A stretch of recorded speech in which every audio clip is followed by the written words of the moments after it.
Hello, everybody. Quick idea today. What if x of t is cosine t and y of t is sine t? What is the path and what is the motion? Maybe you have a theory, maybe you don't, but a really fast way to check this always is to make a data table. Recently we've been trying to isolate t and substitute, and you could think about trying that, but it's gonna turn ugly real fast. So that would be a good first go-to, but failing that, let's try this. So let's think about working in radians now. Let's think about times of maybe 0, pi over 4, pi over 2, 3 pi over 4, pi, 5 pi over 4, 3 pi over 2,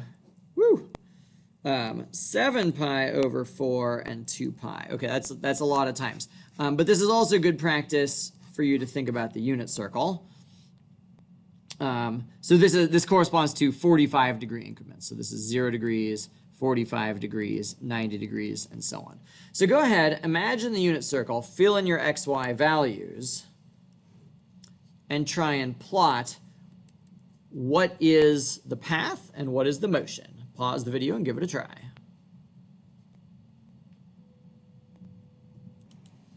All right, so here are all my unit circle values. So now let's start plotting points. So at time 0, I'm at coordinates 1, 0. So out here, this is time 0.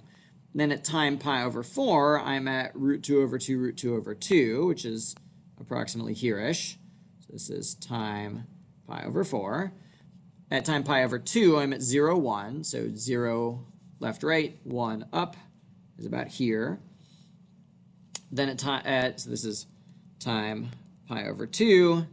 At time 3 pi over 4, I'm at negative root 2 over 2, positive root 2 over 2, which is about here. At time pi, I'm at negative 1, 0. And now you might be thinking, wait up.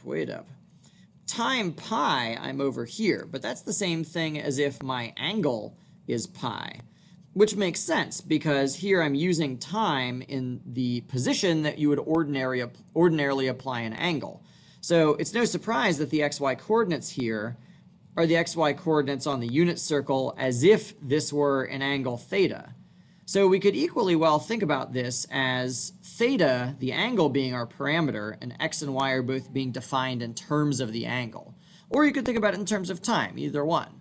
But hopefully you're realizing now that the path that this traces out is a circle whose radius is 1. And if we go back to this being time instead of radians, we are moving around the circle in this direction, which I will call anti-clockwise. Cool. Okay. I think you're in a good position now to think about how would modifying this in different ways either change the path or change the motion. So here are some problems for you to work on your own. What if we were going to do this? X of t is cosine opposite t. Y of t is sine opposite t. How would that change it? What if x of t is 2 plus cosine t, and y of t is 2 plus sine of t? How would that change it? What if x of t equals cosine, let's do t plus pi over 2, and y of t equals sine t plus pi over 2.